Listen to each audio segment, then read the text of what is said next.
my name is Anna Hatfield. This is week 7 of Bio240 for Los Angeles Pacific University, and today is the 22nd. We are doing the urinary tract, and we were focused on the kidneys. For the sheep, we did the dissection of the kidney of the sheep, and we also did a small dissection of the urinary system for the fetal pig, which consists of the kidneys, ureter, the bladder.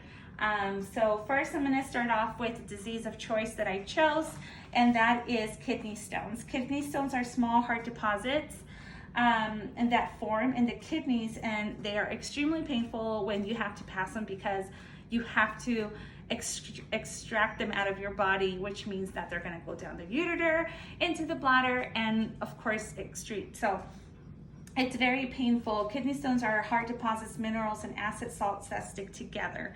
So they really are tiny little stones, and they can be extremely painful, and you can get them all the time if you don't drink what you're supposed to be drinking and take care of yourself.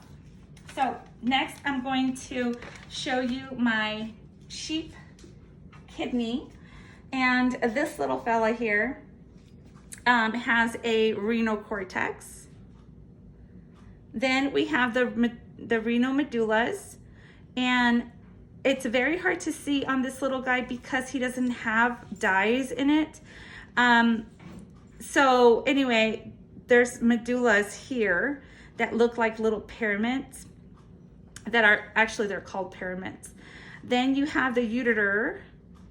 That's where it's gonna drip into the bladder down here. Then we have the renal artery and the renal vein. I'm supposing that this is the artery and that's the vein because through the pictures I can see that the artery is on the top. So that's the renal artery and the renal vein, and I love that. I have a big thick ureter. Okay, moving along, I'm going to show you my fetal pig. So if you can zoom in, here I have my right kidney, my left kidney, and these little guys here on the sides, if you can see them, these are the ureters right there. They connect to the stomach. And I got a little funny looking little stomach. I'm sorry, not stomach, bladder. It's the bladder I meant to say. So the ureters come down and they empty into the bladder. Now the bladder makes the fluid that we eventually, it's urine and it's waste, and the body expels it. So that is my presentation for Bio240 week 7, the urinary tract system. Thank you for your time, and this has been extremely interesting, and I feel very blessed. Thanks.